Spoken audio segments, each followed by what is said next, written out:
আসসালামু আলাইকুম, কেমন আছেন সবাই? আশা করি সবাই ভালো আছেন।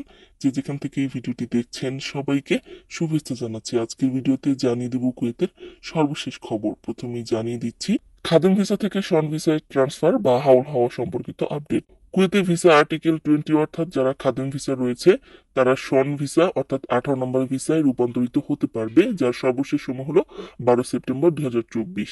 অফিসিয়াল ছুটির কারণে 13, 14, 15 সেপ্টেম্বর কাজ হচ্ছে না।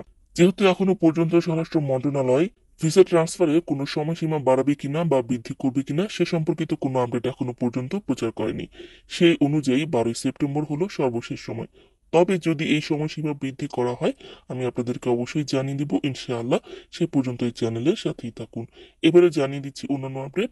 কুয়েত প্যাসি কর্তৃপক্ষ থেকে প্রকাশ করে বলা হয়েছে যে প্রায় 50,000 প্রবাসীর সিভিল আইডি কার্ড ক্যান্সেল করা হয়েছে।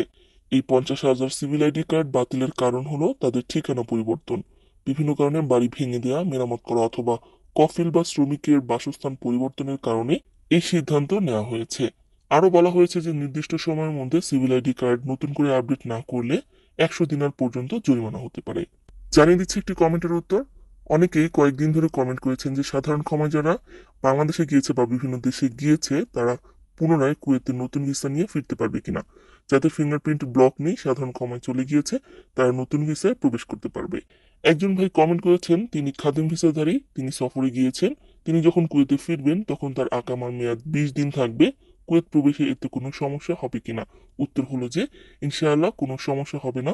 যদি পাসপোর্টের মেয়াদ 6 মাস পর্যন্ত থাকে তবে 20 দিন আকামা থাকা অবস্থায় কুয়েত প্রবেশে কোনো সমস্যা নেই। অনেকেই কমেন্ট করেছেন লামানার প্রথা এখনো চালু রয়েছে কিনা, লামানার মাধ্যমে ভিসা বের হচ্ছে কিনা বা লামানা বাতিল হয়েছে কিনা। লামানা পদ্ধতিতেই কুয়েতের ভিসাগুলো অ্যাপ্রুভ হচ্ছে। বাংলাদেশিদের জন্য ওয়ার্কিং ভিসার ক্ষেত্রে লামানা প্রযোজ্য। জানিয়ে দিচ্ছে অন্যান্য কিছু আপডেট। নিরাপত্তা কর্মীরা একজন সন্দেহভাজন ব্যক্তিকে আটক করেছে যিনি ডাকাতির সাথে সম্পৃক্ত ছিলেন বলে জানানো গিয়েছে। তার কাছে থাকা একটি আগ্নেয়াস্ত্র উদ্ধার করা হয়েছে। আরও জানা গিয়েছে যে ওই সন্দেহভাজন ব্যক্তি একজন কুয়েতি নাগরিক। তিনি জারার তাইমা এলাকায় এই ডাকাতির সাথে সম্পৃক্ত ছিলেন। 7টি অপকর্ম সহ 10টি মামলা তার বিরুদ্ধে দায়ের করা হয়েছে। এ ব্যাপারে তদন্ত চলমান রয়েছে। অন্যদিকে কুয়েতে একজন ফিলিপিনি গৃহকর্মী তার নিজ কফিলের বাসায় ক্যাবিনেটে গলায় পোশাক পেঁচিয়ে আত্মহত্যা করেছেন। তার ব্যাপারে জানা গিয়েছে যে ওই ফিলিপিনা গৃহকর্মী ফিলিপিনে থাকা তার বয়ফ্রেন্ডের সাথে ঝগড়ায় লিপ্ত ছিল। এক পর্যায়ে উত্তেজিত হয়ে সে আত্মহত্যা করেন। এই ঘটনায় তার কফিলের বাড়ির সবাই দুঃখ প্রকাশ করেছেন এবং তার লাশটি ফরেনসিক ডিপার্টমেন্টে পাঠানো হয়েছে।